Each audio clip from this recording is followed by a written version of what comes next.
દાડી મેક્સિમમ રાખવાની, 3 દાડી તમે મોટી થાય 3 દાડી પછી બીજી 3-4 દાડી. જય માતાજી ખેડૂત મિત્રો, તો આજે આપણે આરબી ફાર્મની અંદર આપણે આંબાનું વાવેતર કરવામાં આવ્યું છે. તો મિત્રો એનું આજે કટિંગ કરવાનું છે અને એ એક આપણે ખાસિયત જાણવાની છે કે આંબાનું કટિંગ કર્યા બાદ આપણને શું ફાયદો થાય. તો આપણે અત્યારે કટિંગનું કામ ચાલી રહ્યું છે, તો આપણે ત્યાં સાહેબ પાસે જઈ અને મુલાકાત કરીએ.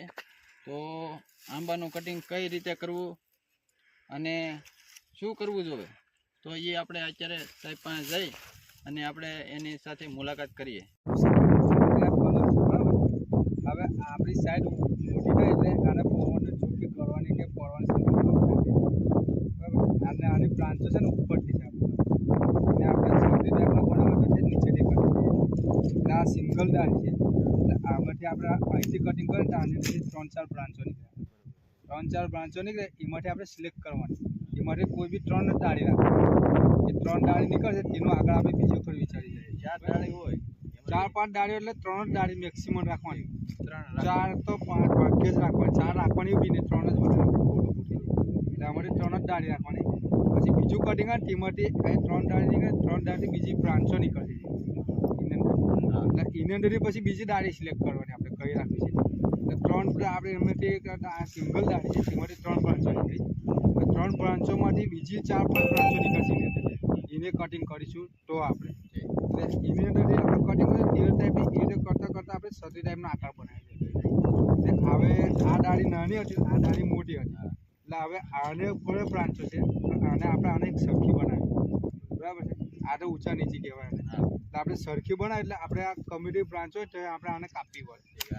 હા, આને આપણે કાપી નાખીએ એટલે આ બેનું સંતુલન એક થઈ જાય. હવે આની બી બ્રાન્ચો પર છે, આની બી બ્રાન્ચો નીકળશે. એટલે અમે સિલેક્ટ કરીને બનાવશું એટલે કમ્પ્લીટ સત્રી આકારનો આપણો કલમ બની જાય. આમાં ઊંચાઈ કેટલી આવે? ઊંચાઈ આપણે 100 ફૂટ 6 ફૂટ એવી થઈ જાય. એટલે કોઈ બી દાળી આપણે કાપે તેને આગળ 2 ગાંઠ આગળ રાખવી પડે.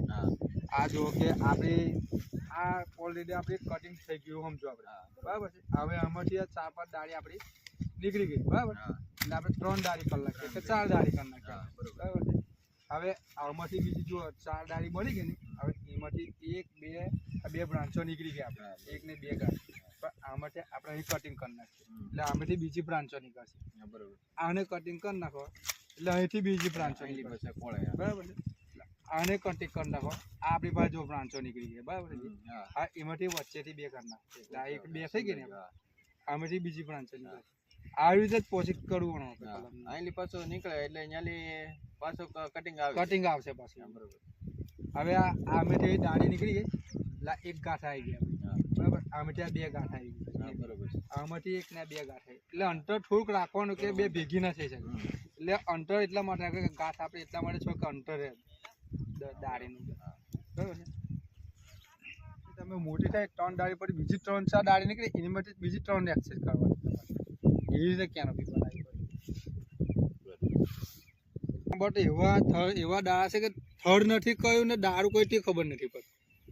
અમે જોયેલા 200 વીઘાની વાડીમાં પડેલા છે, થડ કયું દારૂ કોઈ તે કે દારૂ બી એટલું ને થડ બી એટલું જાડું, તો કયું થડ ને કયું દાળ છે જ ના ખબર પડે આપણને. ત્યાં એ બધા આમાં કટિંગ કરાવી નાખ્યા સાહેબ ગયા પછી ને એમનું ફ્લાવરિંગ જ ના આવ્યું કે મોટા બહુ આંબા થઈ ગયા ને એટલે ફ્લાવરિંગ જ ના આવ્યું.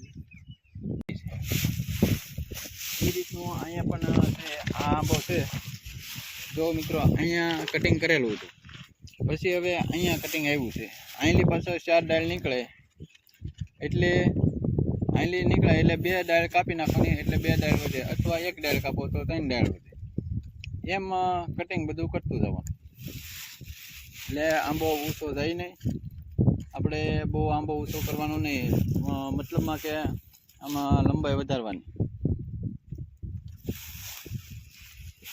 તો જો એ રીતનો બધો આ આંબો છે. તો મિત્રો આ જે આંબો છે એ અહીંની કટિંગ કરેલો હતો.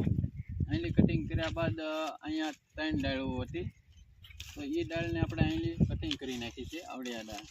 તો આ રીતનું હતું, બરાબર.